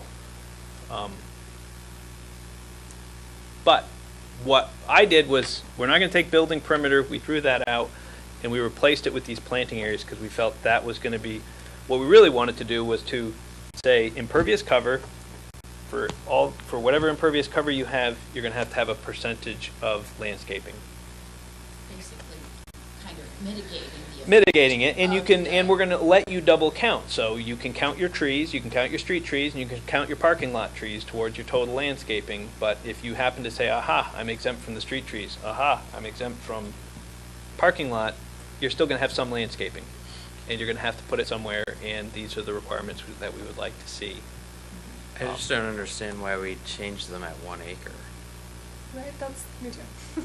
And it could change at a different number. As I said, this particular proposal at 4 acres would require an additional, what did we say?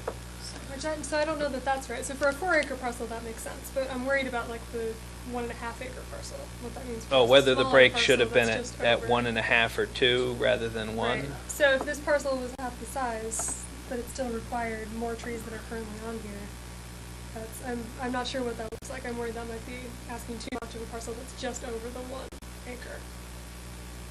Or I just don't see why we need to break the relationship with the amount of impervious surface. It Square seems. footage and not Why perimeter. not keep I that? guess the core question is, why did you guys find that lots over an acre, the formula that you used for acre and below lots didn't work on that? Right. It was mostly just doing some trial and error on some of these. But what didn't work? Like this, So this would this- require double, but this is a huge lot with a bunch of impervious surface without a whole lot of landscaping.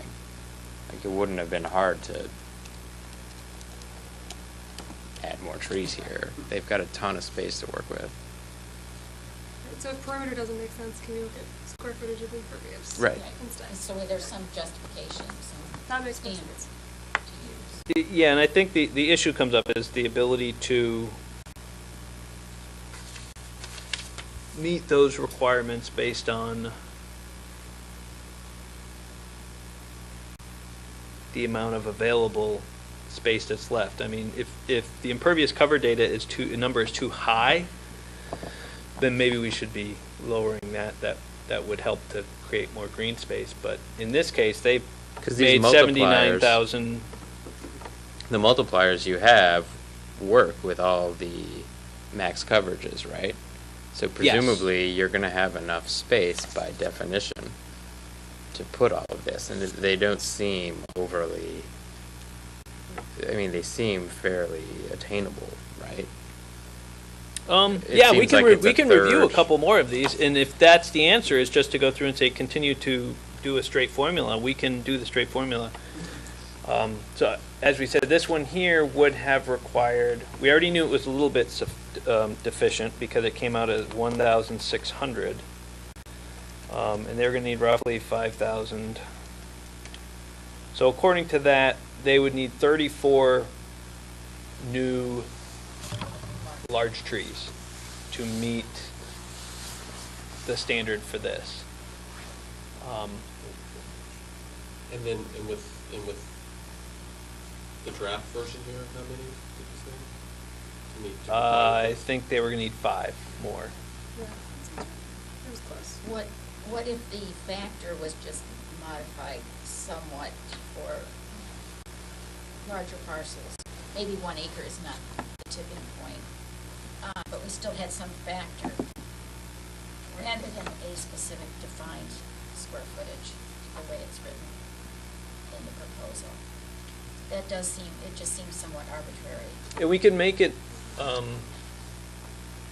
it's a little bit complex, but I can see how it would work in my head, that you could have a factor that's like, if it's more than an acre, then it's this number, and then we're just using a slightly different factor that goes and says, you know, we've got a kind of a steep factor, you know, think of it as your tax code. You've got the low, you've got the 18%, and it just keeps stepping up as you're going along. This would be kind of working the other direction. You've got a very high requirement that kind of steps down a little bit, because once you get to these large parcels, as we said, adding 34 trees starts to become, Seems like a lot. it can seem like a lot, you know, in addition to the trees that they're already planting. I mean, they're already planting, you know, 160 shrubs and 20 trees. But we're talking about 2 acres of impervious surface as well. Yep. Okay, so Yep. 78,000. 78,000, so it's almost 50% coverage in a district that's allowed to have 80% coverage. So you think you could work up some modifying factor for larger parcels? If you think that's a direction to go, I mean, I can certainly see your point. Somebody, if we were to then double the size of the parcel and double the size of the building, they would still only have to have 2,000 square feet, and that, you know, It's like we're as things making it continue to easier get bigger, you build still, yeah. parking lots on big lots. Right, and losing the effect of mitigating the impervious surface. Yeah, right? although you still have to meet the, It's less of an impervious Although you still have to meet the surface, 'cause parking you still have trees to have the requirement, same yeah. amount of undeveloped land. Land, but as grassland as opposed to plantings. You know, maybe we'd rather see some higher level of plantings. Instead of based on the district with the maximum coverage, can be based on actual coverage. Right. It's common. So if it's, you could have 90% coverage, but you only did 50% coverage, then you don't need as many trees, something like. Yeah, the Would that make factoring, sense? the reason why the factoring is in there is because it everything else, or the 90% is in there is because it's how things cancel out, so I don't have to go and ask how big is the parcel. Otherwise, you end up with a formula that says how big is the parcel and how much is this and how much is this, and you're multiplying 3 things in. By doing it this way, you're just going to go and say, I've already canceled everything out. And I can explain the math if somebody really wants to get into the math of how, if you put it by the 90%, it actually cancels itself out, and you don't have to worry about what's your parcel size and multiplying anything else. I think we do want to get into the math, that's what I'm hearing. Well, I think there's a concern that, I mean, so, first I just want to say this is great work. We should just stop back and recognize that, because you've Yeah. basically written a whole section. So what we're doing is we're getting nitpicky now about one aspect of it, which is an important aspect, sure. But the reason why I'm hearing a lot of concern is because we don't want to be recommending a policy that could be viewed as arbitrary. Or one that's encouraging a lot of Oh, parking lots. yeah, So- absolutely. No, I think John's comments were on point, that certainly, because if we cap it and just flat out cap it, then that becomes an issue. So. But I do think, Go ahead. Aaron. Just have a discrete question. Hopefully it's a discrete question. I'm trying to, I don't understand a lot of this stuff, so I apologize if this is simple. I don't understand why the district coverage is a necessary variable in determining why. I think that's the same question that everyone's trying to Yeah, ask in different ways. Yeah. And so the issue that I'm hearing is, why does the default coverage, the maximum coverage allowed, cancel out, the variables of what the lot size is and what the coverage being proposed actually is? Why don't we use that as the calculation? And that's why getting into the math, I think, is needed. Yeah, I mean, the reason why I'm asking why the district maximum coverage is, why that's necessary is because all of these factors are couched against that. yep. So, It'll allow for the maximum coverage of the district basically will determine what the likely available open space is. So if you were to have a factor of 0.1 in a 90% district, you'd end up in a situation where you'd have to cover everything with planting. or So- potentially not be able to build because you need to take out building in order to plant your required landscaping. So it's the minimum available space. So Yeah. this is saying, I think if you do the math, it works out to basically 30% of your required open space is going to have to be planted in every district. Yeah.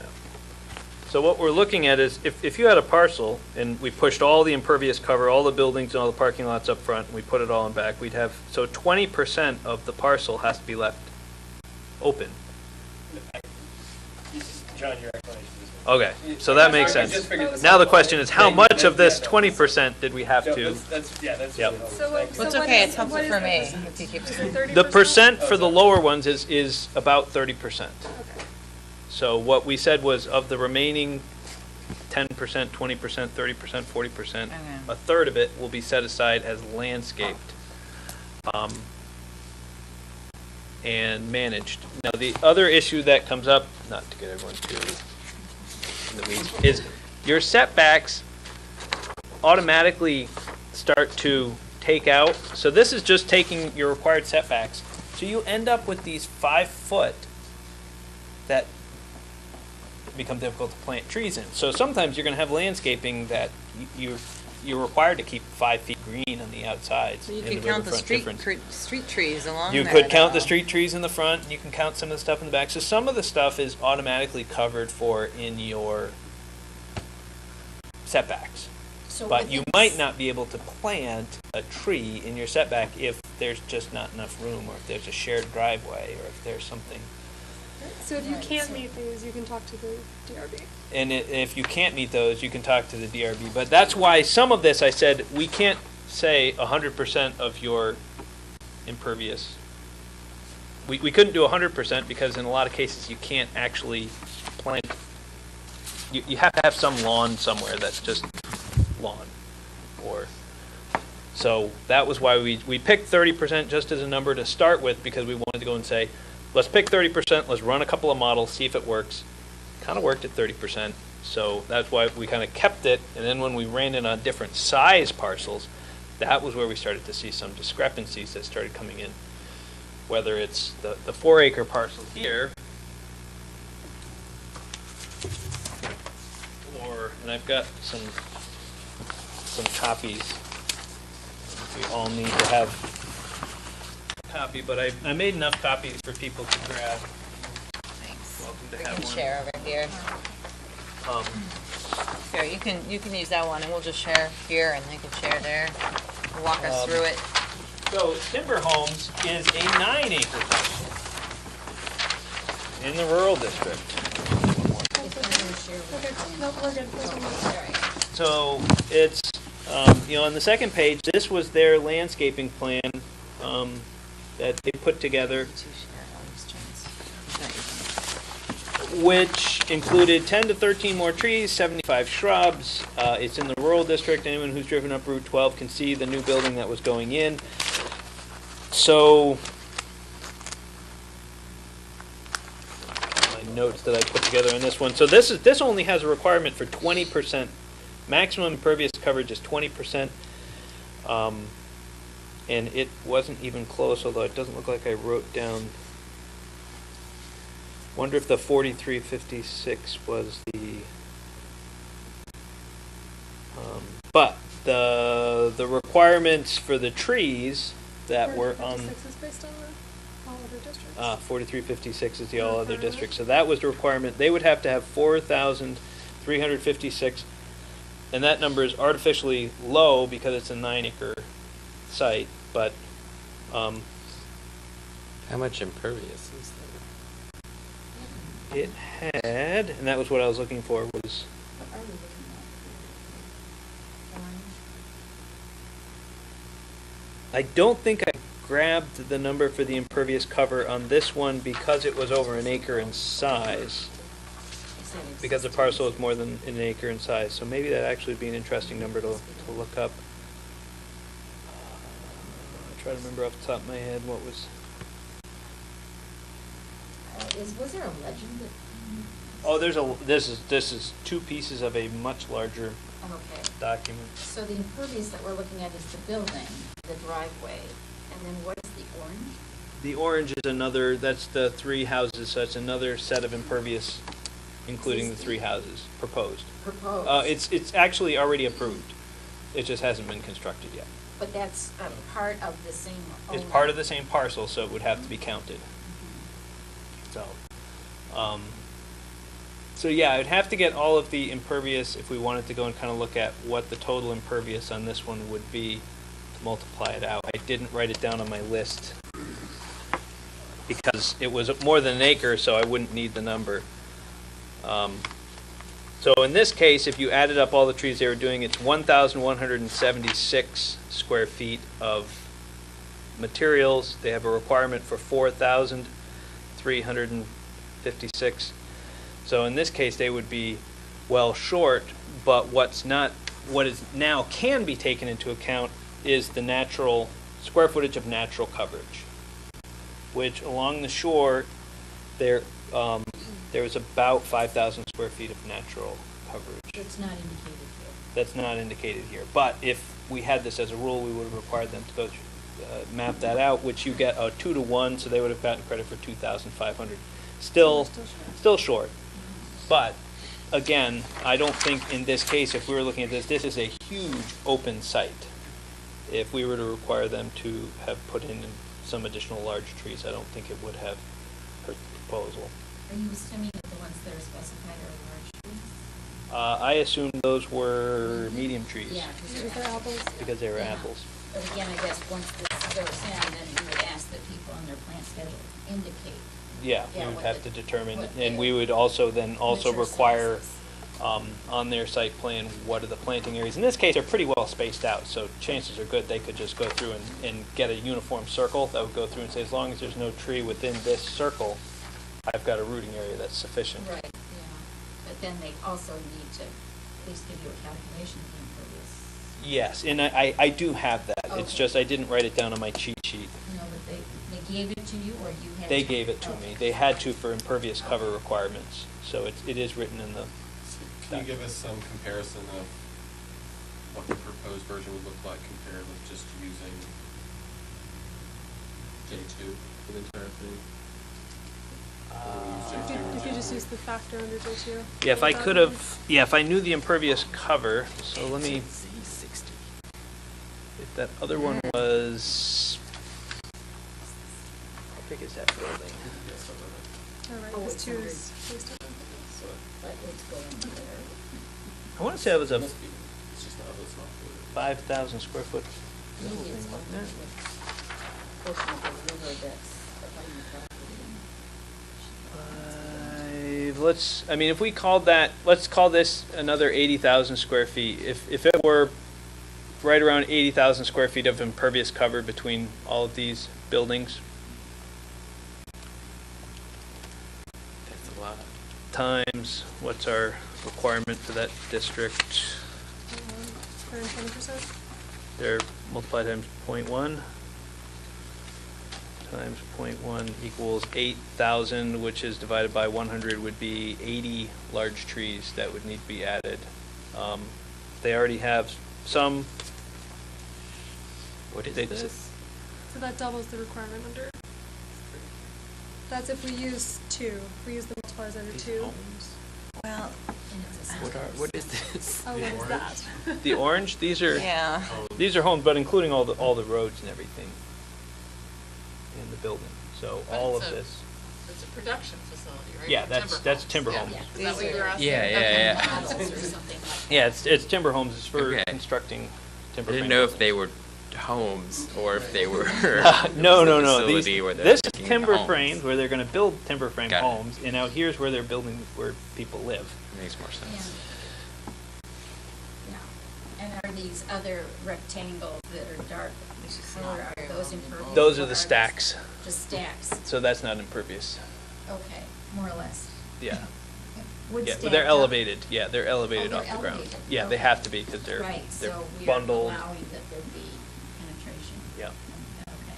yeah, underneath it. So, are we making any headway on these? But it was these were some of the Well, it's things that we cold. ran into when we started to run some numbers. Is we start thinking, is it appropriate that these guys would be required to have 80 more trees or 75 more trees total? They would have to build 70. They would have to plant 75 trees in order to get a permit to build that.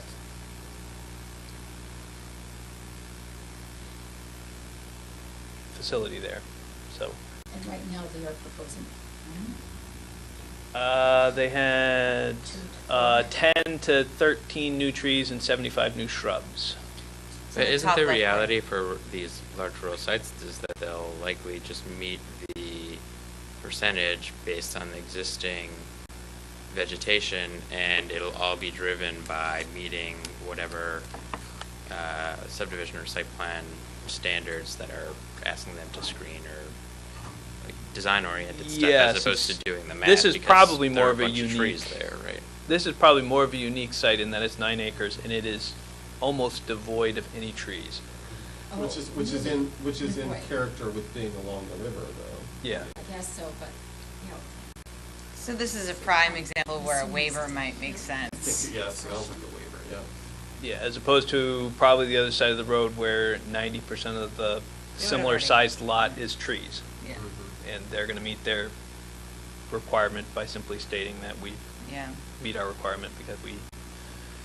So what did I didn't understand what you said. You said they'll be meeting a different standard because of. If you have a large lot in a rural area, odds are you're gonna meet whatever percent we come up with the trees that are Oh, already with the per se. existing. yeah. Yeah. Because you get just half given the that it's value. Vermont, yeah.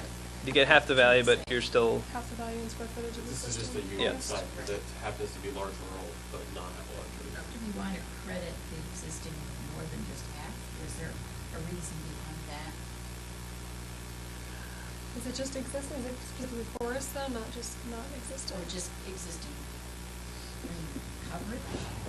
So that, As for what's the requirement right no, now? how is it decided that half of the existing coverage would be allowed, would be counted? I just Is there I just some- made up the number. I don't know if there was some standard. for There that. was no standard, and it was actually a question that has come up in actual applications. People have come in to go through and say, hey, I'm building right up here on River Street, but my lot actually backs up, and I actually have another 2 acres of trees behind me, so I don't need to meet any of your landscaping requirements. Technically, as the zoning is written right now, yes. At least now, we're factoring it in at 2 to 1. we don't want Oh, to I see. penalize Okay. it too much. Right, We don't okay. want to penalize it too much because we don't want to incentivize people to actually start to cut down the their natural trees. trees. We actually want to give them a certain benefit, but It we're. seems like it should be more of like a qualitative issue than a quantitative one. Yes, here. which is why you have 4 requirements. You still have this. You still have to meet the street tree requirements. You still have to meet the parking lot requirements. So even if you only had to plant 3 trees, but you have a parking lot that requires you to plant 7, you have to plant 7, Yeah. Right. and you automatically are way past your total landscaping requirement that you have to meet because you had to plant street trees and you had to plant parking lot trees, or you had to plant screening. And you may already be above and beyond your total landscaping before you get there. The total landscaping is your catch at the end that goes and says, you didn't have to meet this, you didn't have to meet this, you didn't have to meet this, but every project should have some landscaping. And we're going to require you to meet this minimum amount of landscaping, and, you know, this project is a perfect example of that. You don't have any other requirements in here. You don't have to meet street trees. You do have to meet the parking lot. Shading. But Some screening, but it's, some screening, but you're kind of tucked away. yeah, Not a lot that you have to. not on the streets. So, I know we're running out of time. I don't think we're gonna get But- there tonight. I wish we could, but I don't think we're going to. So what I think makes sense for this section for next time, Mike, would you mind reaching out to John Snell again and talking to him about our concerns about referencing standards that haven't been adopted?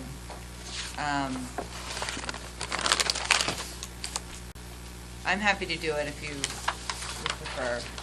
Nope, but I can do that. It's not that we don't want to include standards, we just don't want to reference ones that aren't in place already. Yeah, I should at least give them a heads up that we're probably not going to have a requirement in there for them until they adopt them, and if they're interested in moving forward on adopting some standards, or recommending some standards for us to adopt into the, Yep, either way works, we I can think. do That's it. what I'm hearing. And I think actually that was the preference, was that to adopt the written standards into, Yeah. if we're referring to the best management practices of this company, then let's state that in here, because then there's a public process that goes along with the adoption. Right, exactly.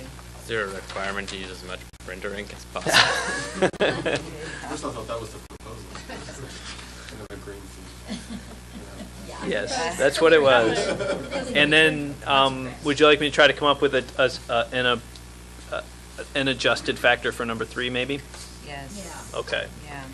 Other than that, does it seem like we're generally, With adjusted factor for number 3, and then, see if you can come up with any sort of way to change the metric for, counting what's already there.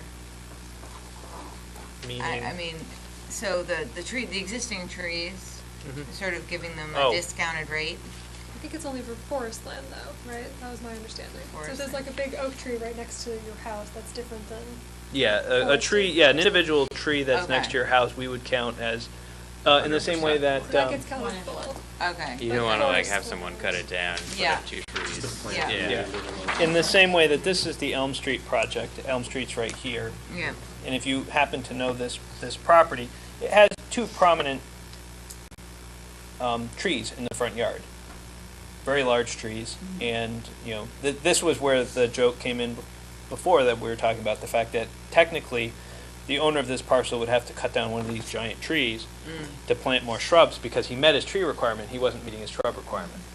And so we were like, well, that's just silly to have rules that would tell us to cut down these 2 street trees. Can you flip it over? I want to see it then. Oh, see the picture? Yeah. That's the, this is the front of the house, so it's got a porch on the front. Got a Oh, couple of yeah, trees. okay. Yep. The proposal in this case was actually in back to convert the abandoned shed into 2 new housing units. Shillings used to live. So that was, as I said, that was a little bit of, So you get full credit for those. you would get full credit. What these guys would be able to do would be to come through and count the number of trees when we go through and say, you need to have 7, or you need to have so many square feet. They can say, I got 1, 2, 3, 4, 5 trees. You know, we can determine whether these are viable trees. based on, you know, 'cause obviously if Okay. you count them, you can't cut them down. Okay. Right. All right. Save the trees. Yes, it is a So good way to we'll save take trees. that up at our next meeting, which is December 10th. We're gonna skip over item 6, sorry Barb, we'll get to that at That's December all right. 10th. Let's quickly go over the minutes from October 22nd, just as a final thing, so we can get these posted. Do I have a motion to, we have to. We have to fix the May due date for Since it's in Stephanie. there, I'm doing early March. Oh, Oh, Since it made the minutes, that's, it's not just a syllable. congratulations.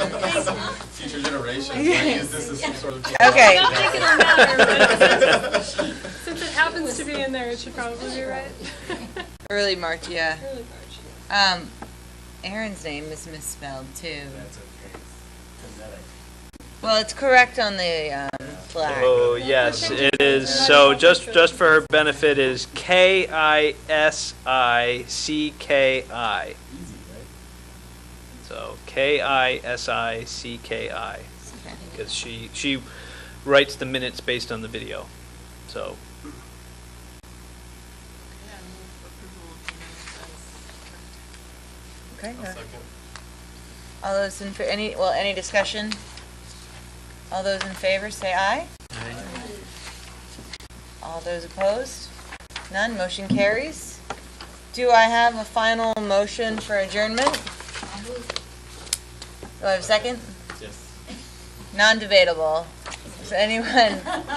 Okay, all those in favor say aye. Aye. Okay, we are adjourned.